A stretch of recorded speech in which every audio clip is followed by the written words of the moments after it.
They say the longest journey begins with a single step. Our trip over Cajon Pass begins 80 miles east of Los Angeles at the Santa Fe Railway Yards in San Bernardino, California.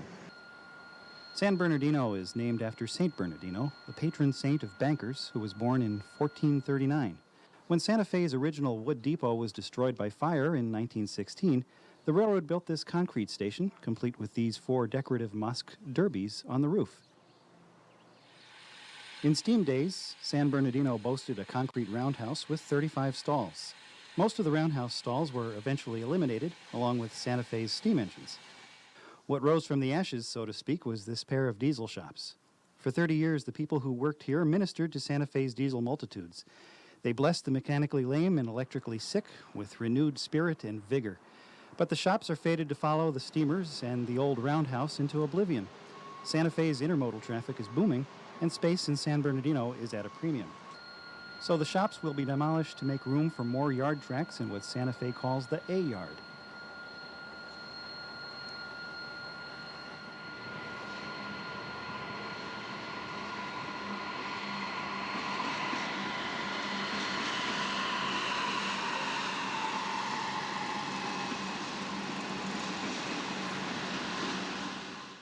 We'll follow Santa Fe's double-track Cajon sub along the west bank of Cajon Creek through Devore, Keenbrook, and Blue Cut to the pass's namesake station of Cajon. At Cajon, the line divides. Westbound trains headed to San Bernardino generally use the steeper south track, which more or less follows the path of the original 1885 main line. Eastbound trains headed to Victorville pass through Sullivan's Curve and Alray on the newer north track. Both main lines come together at Summit at the top of the pass. From there, the double-track main line continues through Lugo and Frost to Victorville. Santa Fe has kindly allowed us to ride over Cajon Pass on the 891 train, a hotshot that operates between Los Angeles and Chicago. Behind our 4 diesels is close to 5,000 tons of intermodal traffic. Crews often refer to these trains as shooters.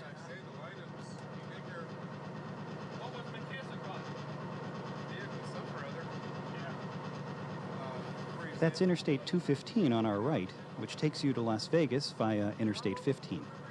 Although the tracks appear to be as flat as a tabletop through here, we're actually climbing a steady 2.2% grade. On the straight track west of Devore, we pass a westbound Union Pacific coal train. In 1905, Santa Fe granted trackage rights on Cajon to a UP predecessor, the Los Angeles, San Pedro, and Salt Lake Railway. UP pays a part of the cost of operating, maintaining, and managing Cajon. Even so, UP and Santa Fe are competitors, and this is Santa Fe's railroad. So how does UP feel about being a tenant on Cajon? Santa Fe has some quality dispatchers. They've got some good people in there that do a good job, and when certain dispatchers are working, you know, there doesn't seem to be any discrepancies between the two railroads. And then again, like everything, you know, you got a few individuals that don't seem to dispatch as well as other ones. And the people know who they are. You know, the people know which dispatchers are working, and they tend to have comments like, well, good, such and such is working, and we're going to get across the road good today, or, oh, great, get ready for 12 hours. I think the majority of the UP engineers and conductors and brakemen, they feel like they're second-class citizens on the Santa Fe. They'll run us when they can. And again, I also want to stress the fact that they do have good dispatchers that do run us and let us run. I will not run a UP intermodal train around a Santa Fe high-priority intermodal train, even if that Santa Fe intermodal train is heavier. I try to keep the UP higher priority intermodal trains in mind. In other words, I will run them around Santa Fe lower priority trains. I'll run them around lower priority UP trains. But if it comes to a decision between a high-priority Santa Fe train and a high-priority UP train, I'll go with the Santa Fe train every time. I try to make good decisions as far as tonnage versus power, horsepower rating, all of that. I try to run the trains up the hill that are going to do the best first, and the trains that I think will do slower, I'll keep them in the rear.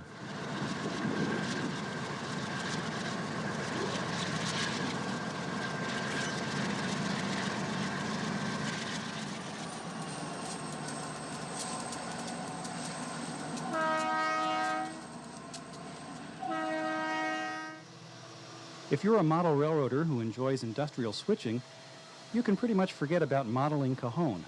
Based on the prototype, a miniature Cajon Pass would showcase heavy traffic and continuous running. One exception would be this Cargill flour mill, a grain elevator that stands on the west side of the Cajon sub between Verdemont and Devore.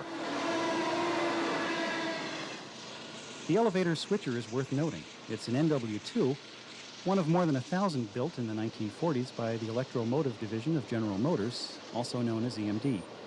The designers left that gap in the louvers on the long hood to give the owner railroad an uncluttered space to display its name. These number boards, located near the forward stack, give it away as a former Southern Pacific unit. Not all of the scenic splendor on Cajon is found higher up on the pass. A case in point is this long S-curve just east of the Cargill elevator.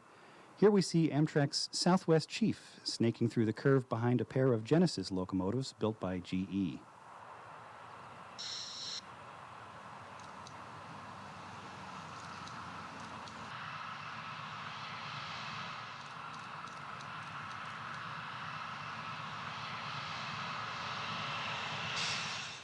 Following Amtrak down the hill is this westbound Santa Fe train behind a trio of 6-motor EMDs that look like they've been dipped in hot wax and polished.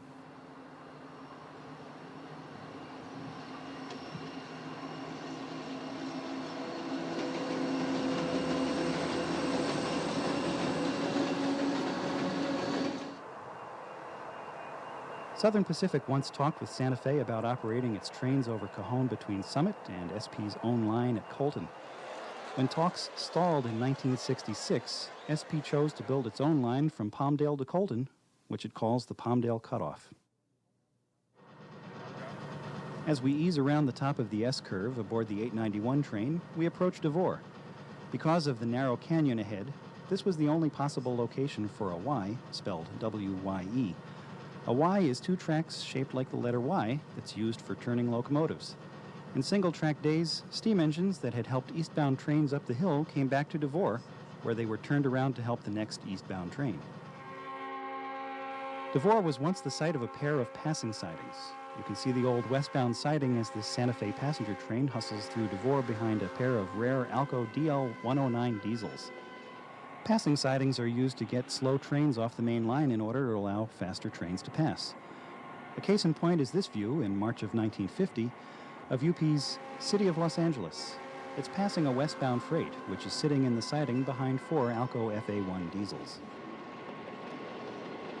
Devore's passing sidings were removed in 1972 when Santa Fe installed centralized traffic control, otherwise known as CTC.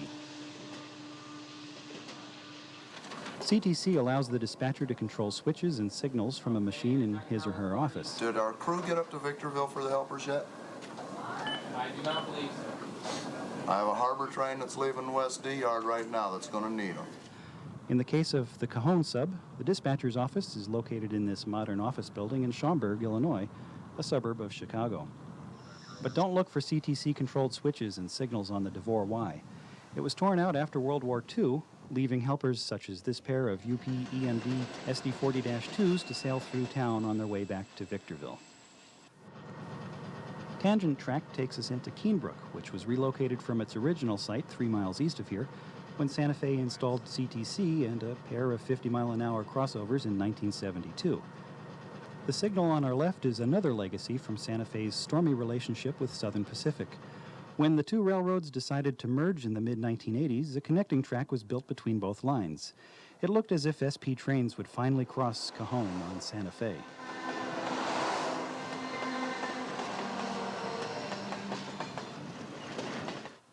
Unfortunately, the Interstate Commerce Commission didn't share Santa Fe and SP's enthusiasm, and the proposed merger was denied.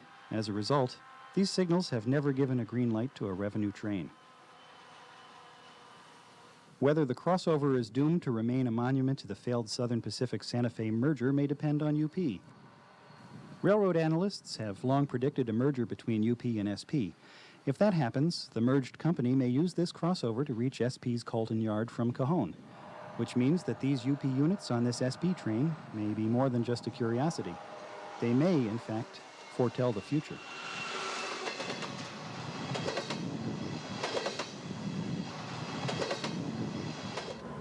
The first sign that we're approaching the old station of Keenbrook is the mobile home park on our right. The paved road ahead connects with the old Route 66 to the east. Perhaps paved isn't entirely accurate, considering part of the road cuts across this stream. Talk about your underbody flush. The spur track on our left is all that remains of a siding where steam engines once took on water before continuing their climb up Cajon. Not that Keenbrook's tanks and water treatment plant mattered to the locomotives on this train. This set of 4 EMD cab units didn't need to stop for water, thanks to their 16-cylinder internal combustion diesel engines. Another thing that would vanish from Keenbrook were section gangs. These sturdy men maintained the Cajon subdivision when the tracks consisted of wood ties and bolted rails. Of course, you can still find track people at work on Cajon. Now they wear hard hats instead of straw hats, but they still swing sledgehammers when they're pounding in a wedge to align the two pieces of rail.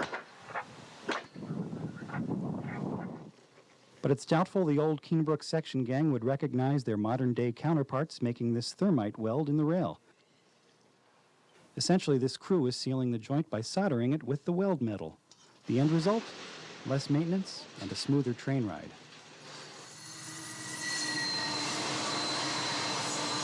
We're standing on the site of the old Keenbrook Wood Depot, which was built in 1904 and demolished in 1953. According to the locals, Los Angeles residents used to take the train to Keenbrook and catch the ferry across Cajon Creek to reach the resort town of Keenan. Think about all the passengers over the years who stood here waiting to board a passenger train to Los Angeles. Now imagine that you're one of those passengers back in, say, 1921. The big war in Europe is over, and you've got a feeling 21 is going to be a good year. You tuck away your return ticket to Los Angeles and look down the tracks for the telltale smudge of smoke that heralds the approach of your train. Except that what you see is this thing bearing down on you like some vengeful monster from a Jules Verne novel.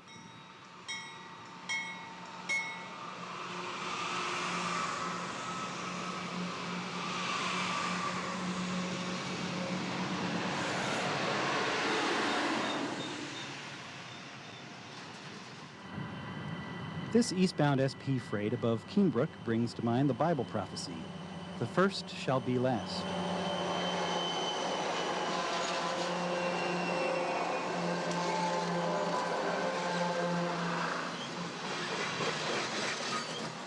In 1875, the Los Angeles and Independence Railroad surveyed a route over Cajon along the west side of the canyon.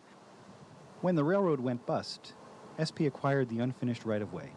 It planned to block arch-rival California Southern, to cut it off, as they say, at the pass. But California Southern managed to find a more southerly route from the east. The backdoor romance between California Southern and Santa Fe was finally sanctified by merger in 1905. SP jabbed another pin into its Santa Fe voodoo doll and waited 6 decades before finally building its own route over Cajon.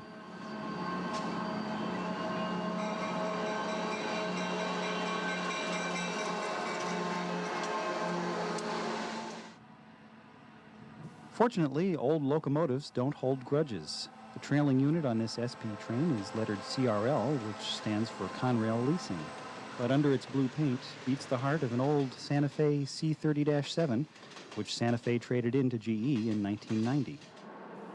The former Santa Fe F45 on another SP train prompts the question, do old diesels get homesick? After all, that F45 probably rolled many miles on the Santa Fe tracks below before it was sold to Morrison Knudsen and leased to SP. Incidentally, the SP train is eastbound, while the UP train is westbound. That's because timetable directions on SP are always eastbound for trains heading away from the railroad's headquarters in San Francisco.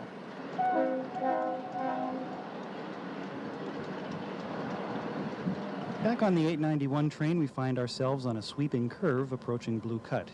Here the tracks cross the famous San Andreas earthquake fault. On our right is Cajon Creek, which is dry for much of the year. But a heavy rain can change a dry wash into a torrent of muddy water in a matter of hours. The impact of these flash floods on the railroad can be catastrophic.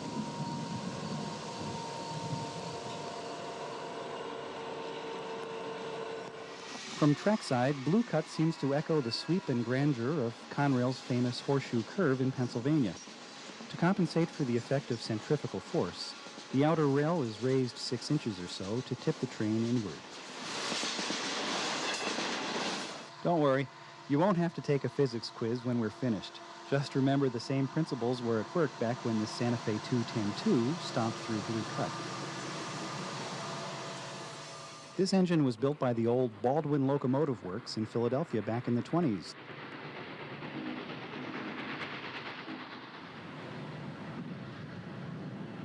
Southern Pacific maintains its lofty position above the Santa Fe through Blue Cut. But being on top geographically doesn't mean that SP trains climbing Cajon have it any easier than their rivals below.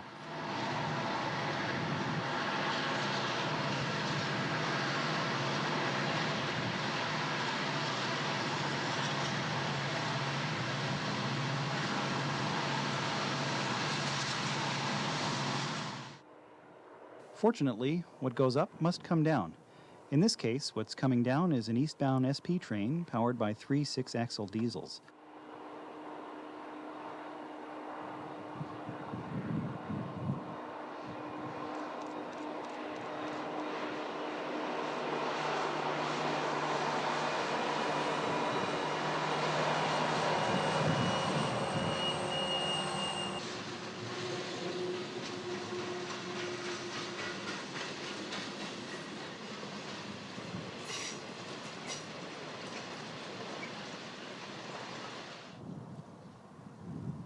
General Electric designates its Dash 8 series of 4-motor diesels with the letter B. For example, this GE unit leading this empty flat car train is a Dash 8 40B. The number 40 stands for 4,000 horsepower. The blue Conrail unit is evidence of run-through trains operated by Santa Fe and Conrail between the west and east coasts.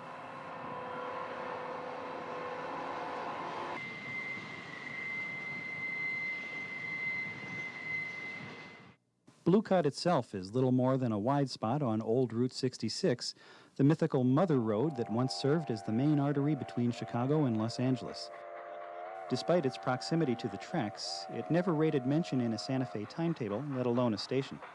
Still, Blue Cut remains a popular place to stop on old Route 66 to feed the squirrels or watch trains. Blue Cut is one of the scenic spots as you go up the pass on the west side. The rock really is blue or kind of greenish blue there, particularly if you get it with the sun shining just right.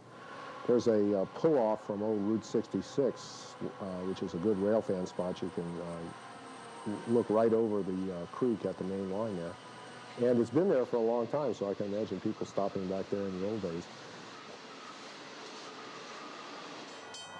Just above Blue Cut, the canyon narrows at a place called Cozy Dell. Because there are so few grade crossings on Cajon, these flashing lights and automatic crossing gates are a bit of a novelty.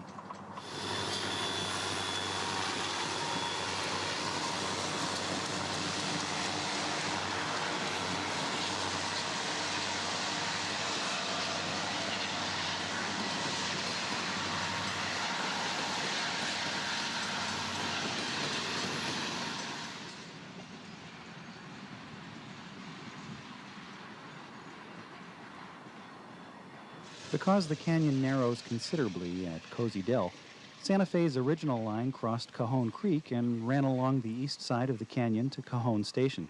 But a hellish storm in 1938 sent Cajon Creek on a rampage that battered the tracks and wiped out portions of the roadbed. A year later, a humbled Santa Fe relocated the main line to the alignment you see here.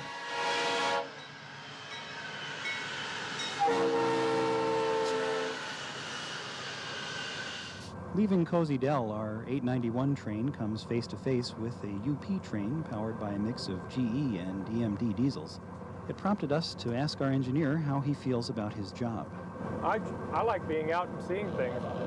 I don't think I could stand being in an office. It's different every day. The scenery, the major portion of it's the same, but then you start detecting the little changes, and every train handles a little bit differently. Because every train's got a different amount of cars, tonnage, and power's always different.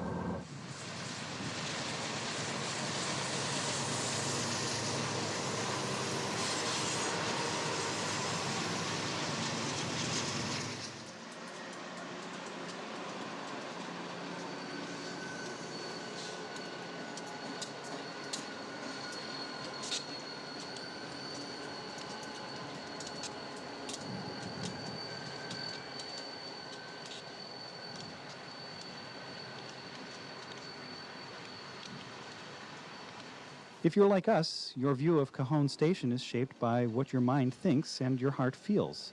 It's a fact that westbound trains such as this one in 1947 had to stop at Cajon for 10 minutes. There they would cool their wheels and brake shoes after descending the pass. On the other hand, the heart sings at the thought that the depot was built for the California Southern and moved to Cajon in 1905. At the other end of the station, the Sheffield water column, visible to the left of the lead diesel, verifies that water was available at Cajon for steam engines. But the heart rejoices at the sight of a rare Alco RSC-2 lending its 1,500 horses to the front of a passenger train. Today, little remains of the Cajon of the 1940s and 50s except for this station sign. But Cajon is still the place where the double-track main splits into two rather unique pieces of railroad.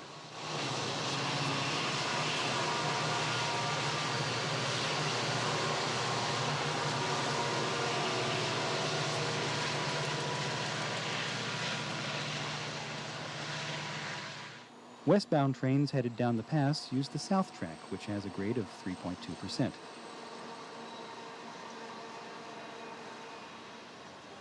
Eastbound trains, on the other hand, use the north track, which swings west and north of the south track. Trains using the north track travel an extra 2 miles to reach the top of the pass, but they're blessed with a grade of just 2.2%. Like this eastbound train, our 891 train will take the north track, which raises the question, do trains going up Cajon handle differently than those coming down? Going uphill is much like now. You just pull back on the throttle and sit back. Most of the time you don't have enough power to do the speed limit, so you just sit back and watch the signals, watch the other trains go by, watch your train. Going uphill, the biggest challenge is trying to keep your eyes open. If you have a heavy train, then you've got to set the air and bring it to a stop, coordinate it so you don't roll back down the hill at all. The time that it's exhilarating is when you have lots of power and you have to reduce the throttle for the curves going uphill. Then it's fun. The north track begins with a half a mile of tangent track. Unlike curved track, tangent track is easier to build and maintain. On the other hand, it's easier to build curves than to move the San Gabriel Mountains out of the way.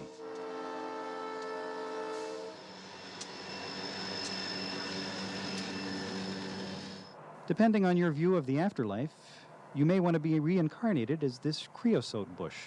Sure, you can hope to come back as a rich or famous person. On the other hand, here's a view to die for, so to speak.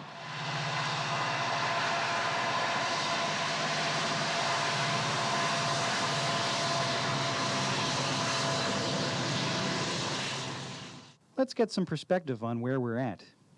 We're standing on a bluff looking southeast toward Cajon Station. The tracks with the gray ballast belong to Southern Pacific. The tracks with the pinkish ballast belong to Santa Fe, which parallels the SP from here to the top of the pass. The signal on our left marks SP's Palmdale Cutoff. Straight ahead is either Mike or Ike, one of the two famous rock formations on this stretch of track. But perhaps the most famous landmark of all is the curve we're on, which is known as Sullivan's Curve. Herb Sullivan made a name for himself in the 30s and 40s photographing trains on Cajon, but his favorite spot on the pass was this curve, which local rail fans started to call Sullivan's Curve. Sullivan's Curve has changed over the years. The original 10-degree curve that owes its name to Sullivan was abandoned in 1977 in favor of the curve seen here. It has a curvature of only 6 degrees, which means less wear and tear on rails and wheels. You only have to stand on the abandoned right-of-way to understand that Sullivan's Curve is more than simply rails, ties, and ballast.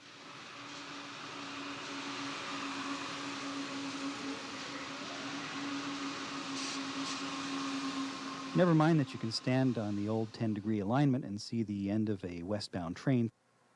Sullivan's Curve is a state of mind, a place where you can relive Herb Sullivan's passion for the trains that still travel Santa Fe's north track.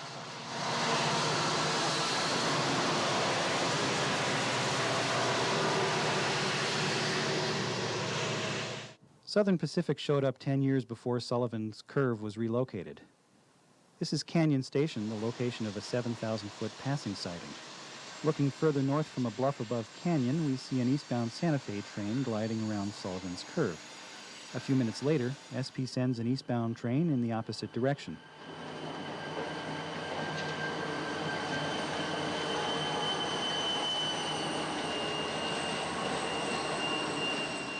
Dirty diesels are nothing new to SP. These three units look like they haven't been washed since they rolled out of EMD's factory in McCook, Illinois in the 1970s.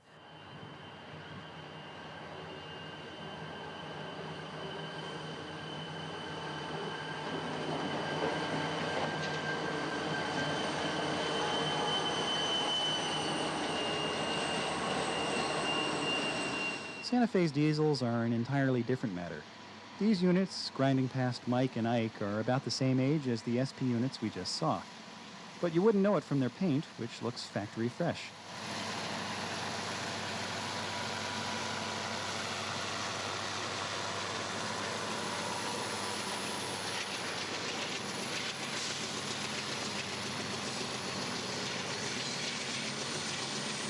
And the helper units pushing on the rear of the train are even older and just as clean.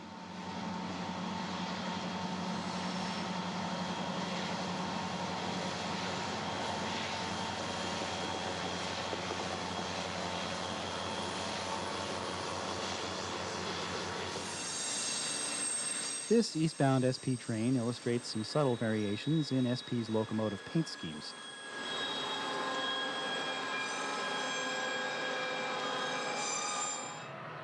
The notch in the mountains that came to be known as Cajon Pass was discovered in 1831. Later, the pass became part of the Mormon Trail when the Mormons traveled west in 1851 to found San Bernardino. The Mormon rocks that functioned as a landmark on the Mormon Trail serve the same purpose for today's railroads.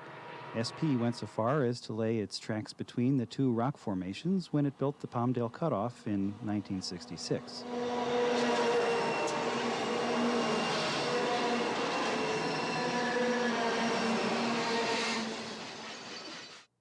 In the September 1974 issue of Trains magazine, photographer Richard Steinheimer revealed a spot near the Mormon Rocks where the north track swings in great arcs as it climbs the pass. From here, the single track appears to be stacked like a triple layer cake. The editors of Trains generously named the location Stein's Hill, and the name, like the view, is part of Cajon's legend and lore.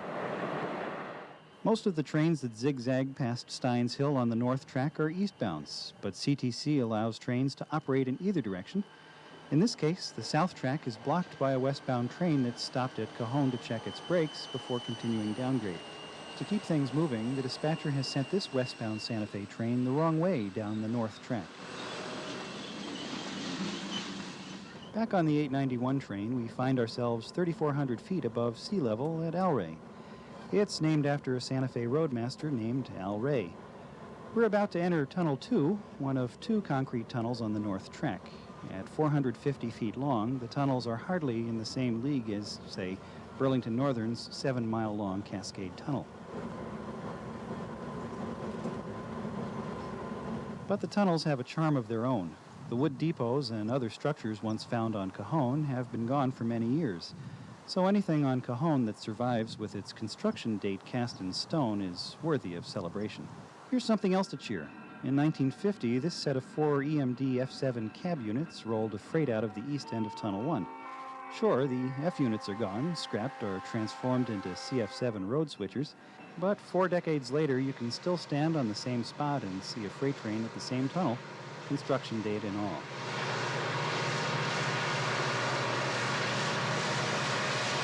Mind you, there's no guarantee that the freight you'll see will be breaking any land speed records. In this case, 2 of the older EMD units on this train have gone belly up. When the train left San Bernardino, the engineer assured the dispatcher he didn't need any helpers. Now he has half the horsepower he had when he started up the hill, and it looks like he may stall. In Shakespeare's play, King Richard III cried, "A horse, my kingdom for a horse." Sometimes you get the feeling that the dispatcher feels the same way about helpers. Going uphill, helpers are used for pushing. Going downhill, they're used for added braking power, more dynamic braking. Some trains require helpers downhill. They've got to have helpers downhill. Some trains require helpers uphill just on the basis of their drawbar rating. Nothing's worse than to have a train stall, and it really sews the railroad up if traffic is heavy. Some Santa Fe people think Union Pacific's initials stand for underpowered, but behind the square face of this GE diesel is a 16-cylinder, 4-cycle diesel engine churning out 4,000 horsepower. The sister GE tucked in behind the lead unit packs the same punch. LMS stands for Lease Management System, which leases the unit on a power-by-the-hour basis. This means that UP pays only for the electrical power that the locomotive generates. When the unit is down for repairs, UP pays nothing. This curve isn't named after anyone, nor is it likely to be. What makes this spot special is a blend of geography, engineering, and light. For a short distance, the north track runs from west to east, which places the San Gabriel Mountains in the background. We like to think this image speaks for itself.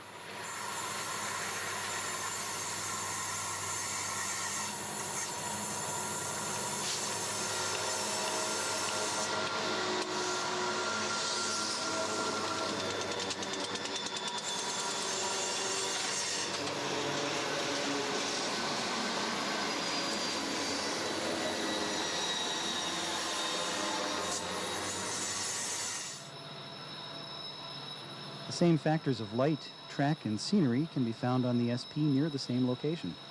On the other hand, the clean SD70M leading this train is simply good fortune.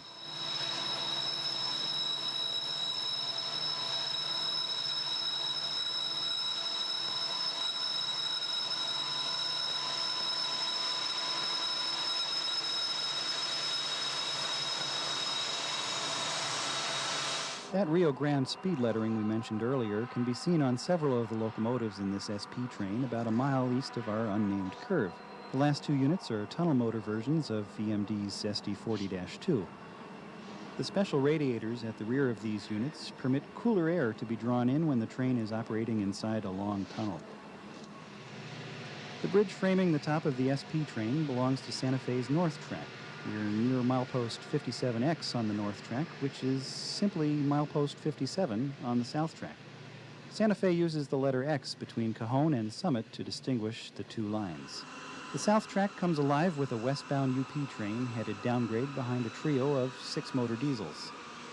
The south and north tracks will converge a mile east of here at Summit. Before we move on, let's head back west toward Cajon and check out the south track. Nathaniel Hawthorne wrote about a feeling so irresistible that it compels us to haunt the spots where great and marked events have given color to our lives. The North Track often feels like such a place, a house haunted by the spirits of Santa Fe F3 diesels and post-war streamliners like the El Capitan.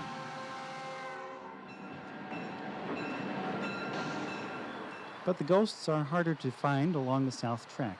After all, what self-respecting ghost would want to haunt a place like Drawbar Flats, where trains have been known to break apart, which is known as pulling a drawbar? Take the old station of Gish, for example. By the time Bob Hale took this photo in 1951, the original main line had been reduced to a passing siding. 5 years later, even that was gone. Maybe the ghosts that were twice evicted from Gish followed Bob into the afterlife in 1992. Not that you can't find the occasional relic on the South Track. Remember those Japanese soldiers who hid out on remote islands in the Pacific after World War II, unaware that the war was over? That's what this signal relay box reminds us of. It must have been that irresistible feeling that Hawthorne wrote about that compelled us to climb this hill near milepost 58. From this height, the railroad appears to be in harmony with its environment. You couldn't say that if every trailer and container on this train was loaded on a truck rumbling down a 6-lane highway.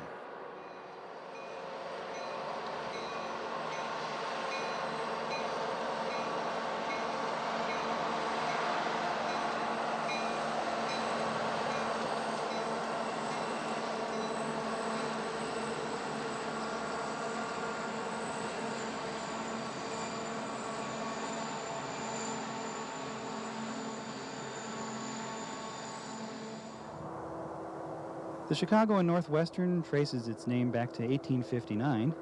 All that will change now that the Northwestern has been folded into the Union Pacific.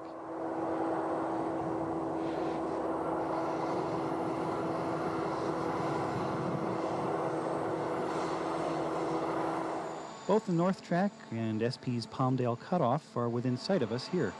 Intermodal traffic represents about 18% of the car loadings on American railroads. Nonetheless, these trailers and containers are a small fraction of the truck traffic on Interstate 15. The second SP train contains another relic of that failed Southern Pacific Santa Fe merger. The third locomotive is painted for the proposed SPSF, which quickly came to stand for Shouldn't Paint So Fast. One of the best train-watching spots on the South Track is sandwiched between Interstate 15 and California 138. At first, we called this that place where the South Track curves under the freeway. Eventually, we dubbed it Grava, the station that used to be located 1.5 miles east of Cajon Station. Another UP coal train rolls through the bottom of the curve at Grava. The second diesel on this train belongs to EMD.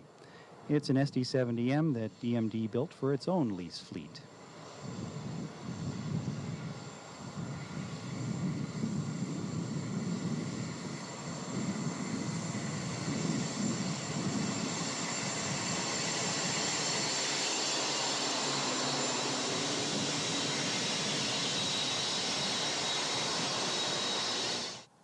Perhaps the best view of what may or may not be Grava can be seen from Steins Hill.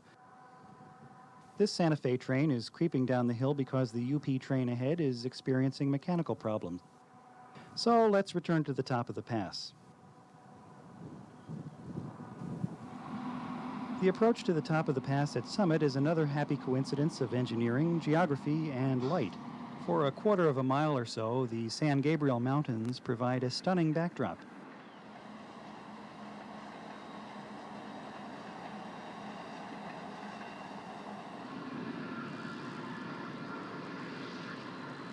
The face of the Dash 8 leading the Santa Fe freight up the north track has a grim, determined look. Even the smoke boiling out of the stack looks angry. Of course, it's just an illusion. Santa Fe certainly didn't have this aggressive take-no-prisoners appearance in mind when it reintroduced its famous war bonnet colors in 1989. Or did it? The change to the red and silver paint scheme, it's safe to say that it was symbolic. It was a reflection on the company's heritage.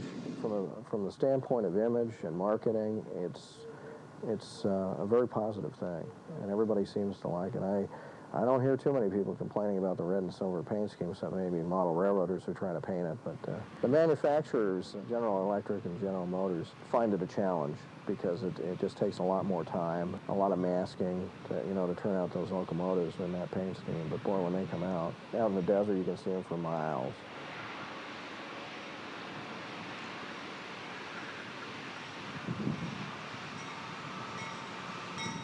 Looking the other direction offers us a better view of the South Track. This particular unit has a nose-mounted headlight, which is often called a sport light.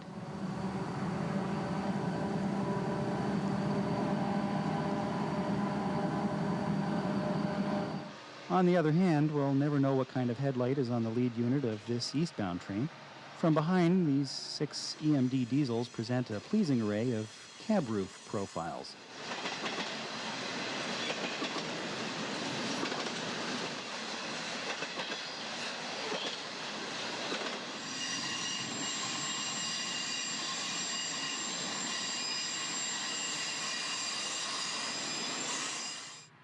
We're standing on the SP above the spot where the north and south tracks come together.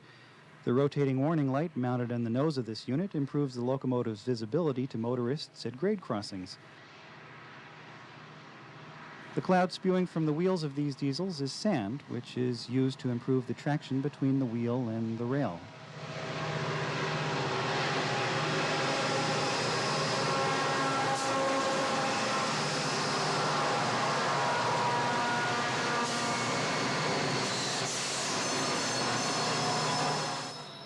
A stone's throw to the southeast, we find another SP freight headed west through a deep cut.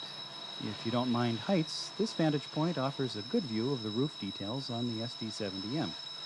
If you're a model railroader, you might be interested to note that the walkways of these units are a lighter color than the car body itself.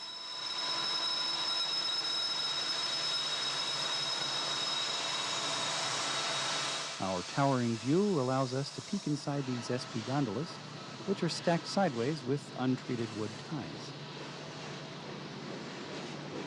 When it comes to locomotive headlights, SP is a variety show. This SD40 approaching Highland at the summit of SP's Cajon crossing has lost the factory headlight that was installed between the number boards.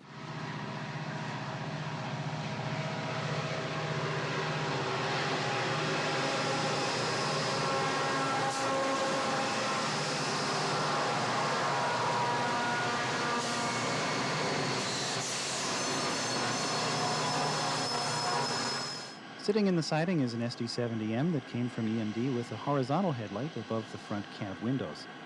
The train, which is headed westbound, is waiting in the passing siding for 2 eastbound trains to pass. The engineer is following the proper operating practice, which dictates that the locomotive headlights must be turned off when opposing trains meet.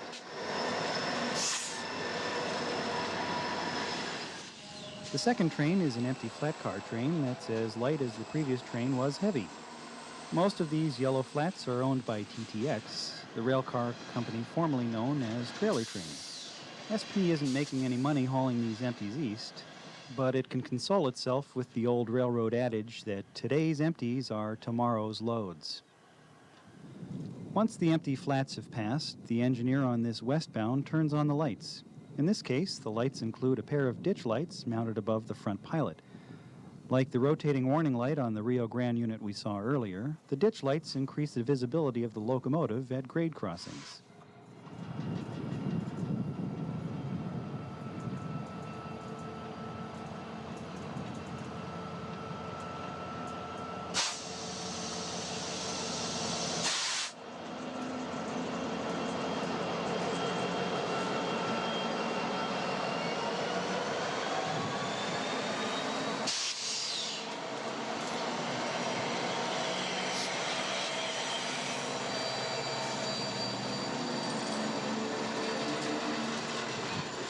The deep cut in the rocks at the west end of Highland is matched by an equally deep cut west of Summit. There's a rainbow of locomotive paint schemes on this UP eastbound, including an EMD leased unit still wearing the colors of its previous owner, Wisconsin Central.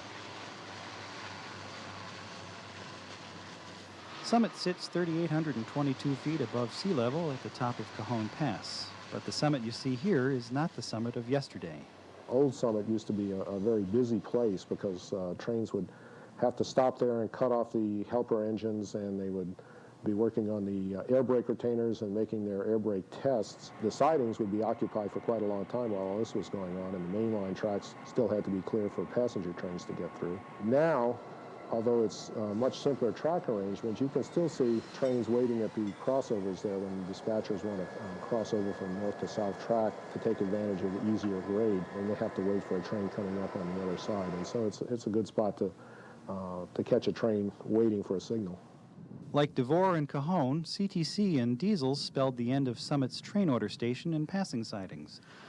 The locomotive Y that was used to turn the steam engines for the return trip to San Bernardino was torn up in favor of bidirectional diesels. But the event that altered Summit forever was a mainline change in 1972 that eliminated the old 10-degree curves. The old main line was moved 50 feet lower and south of the original alignment to create a new main line.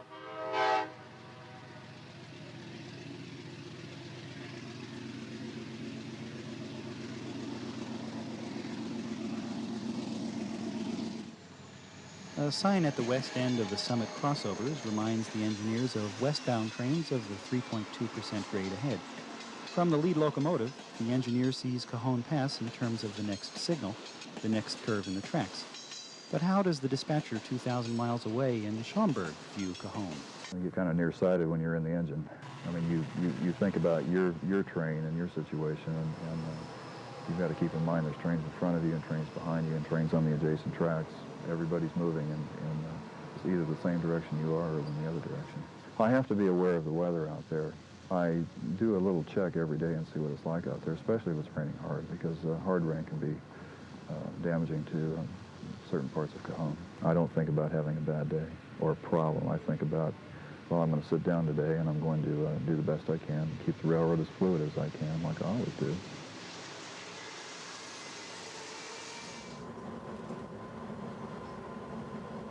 Leaving Summit, the Cajon sub makes a sweeping arc to the east.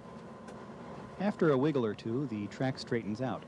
The small rise on our left is the Martinez Spur, a 3,800-foot-long spur named after Santa Fe roadmaster Joe Martinez and used to store work equipment. This is all that remains of the old main line that snaked through Summit for more than 8 decades. The poet Lord Byron penned the words, "Wherever we tread, 'tis haunted, hallowed ground." You may feel the same way when you pick your way through the weeds and stand near the old main line. What you'll see with the naked eye are trains like this one headed west past the abandoned telegraph pole line. But in your mind's eye, you may see the ghost of the westbound Grand Canyon. You may even hear the telegraph wires humming with Morse code and Form 19 train orders. After all, the place where you're walking is haunted, hallowed ground. East of the Martinez Spur, the Cajon sub twists and turns with few trackside fixtures or landmarks to indicate where the heck you are. The grade here is only about half as steep as the grade that we climbed between San Bernardino and Summit. This is the start of the Great Mojave Desert that stretches across eastern California and into Arizona and Nevada. Maybe the heat and dust that hangs in the air is the reason this westbound Santa Fe train looks like a mirage.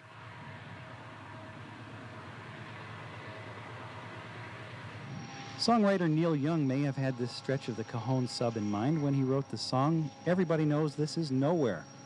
At least the crew on this westbound UP freight knows where they are, down on their knees with a sick EMD.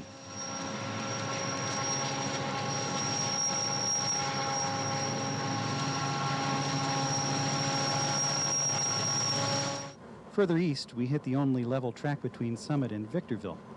We're near Lugo, named for a prominent family from the Spanish settlement of California. Maybe it's the early morning chill, but we can't help but wonder what Senor Lugo would think of the mechanical monsters that stop past the spot bearing his proud family name.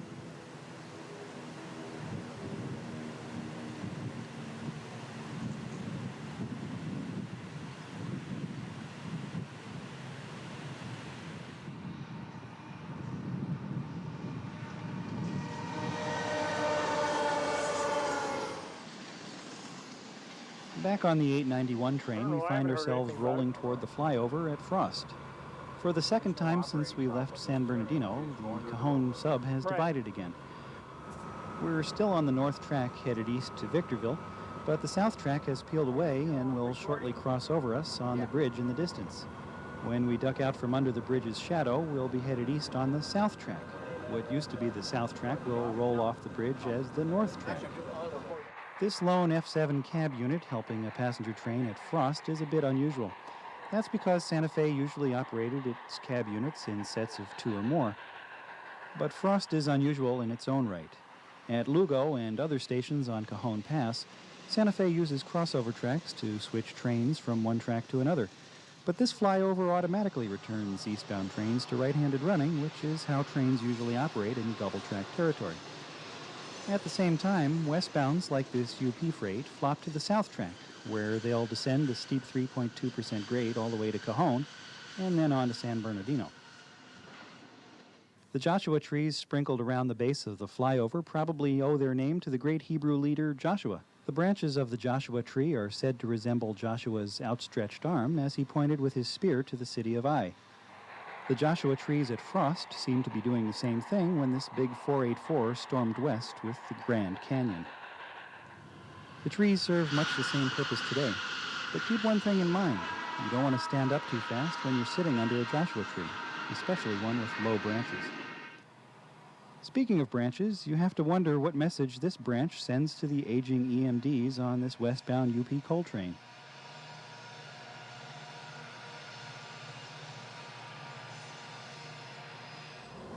As we approach the outskirts of Victorville, the Santa Fe tracks and Mojave River squeeze through this short, steep gorge known as the Upper Narrows.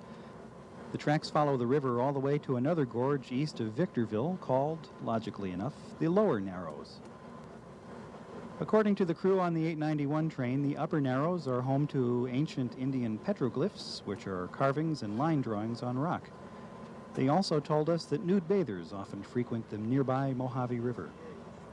We didn't see either, nor did we see a repeat performance of these EMDF units heeling to the curve with a freight train back in 1950. But no matter, we found plenty of trains at the Upper Narrows.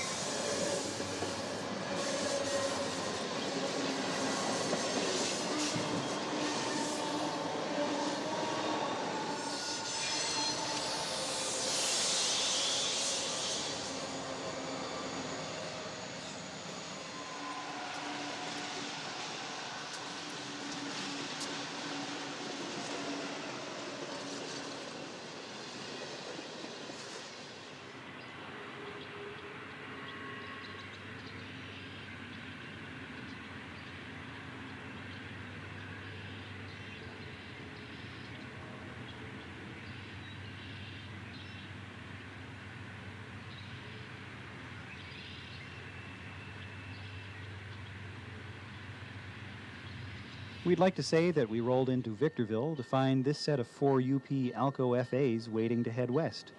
We'd be happy to report that the white flags attached to the lead unit were flapping in the desert breeze. And we'd further like to report that the sound of the Fairbanks Morse road unit to the left of the UP freight was a lovely counterpoint to the rumble of the Alco diesel engines. But we'd be lying. That was 1950. We'd be right about one thing, though. It was Victorville. The Fairbanks Morse unit at Victorville is long gone, replaced by these SD40-2s near the same spot. And the engineer on those old Alcos would surely have been amazed by the sight of this westbound UP train headed through Victorville to do battle with Cajon Pass.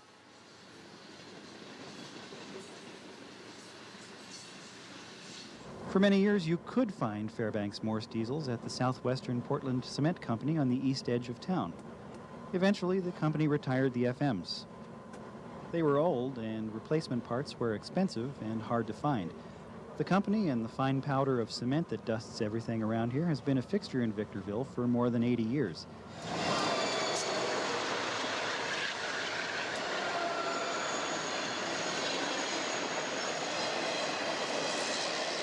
We're not going to lie to you about seeing these FAs leading a freight over the Mojave River at East Victorville. Let's just say that we were happy to find this remarkable steel bridge still in place.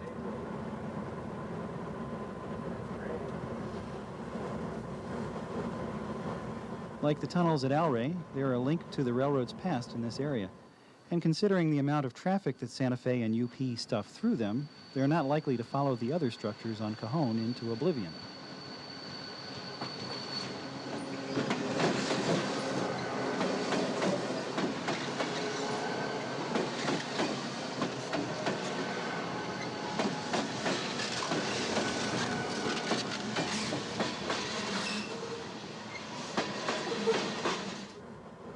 Of course, Cajon Pass is a long way behind us. This is the Mojave Desert. There's enough tangent track between here and Barstow to bring a curvy smile to the face of any civil engineer. And we have plenty of time to reflect on what we've seen and learned about Cajon Pass.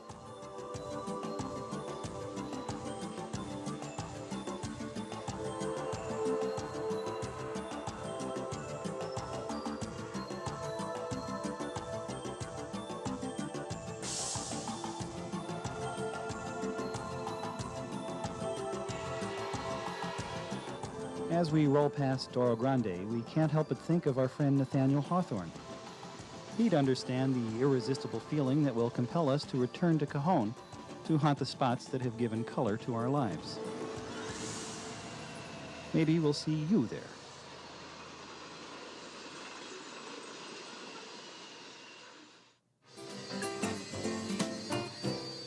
Thank you for watching this edition of the Ultimate Railroading DVD series. Look ahead to future installments as together we rediscover the past, present, and future of the world of trains around us.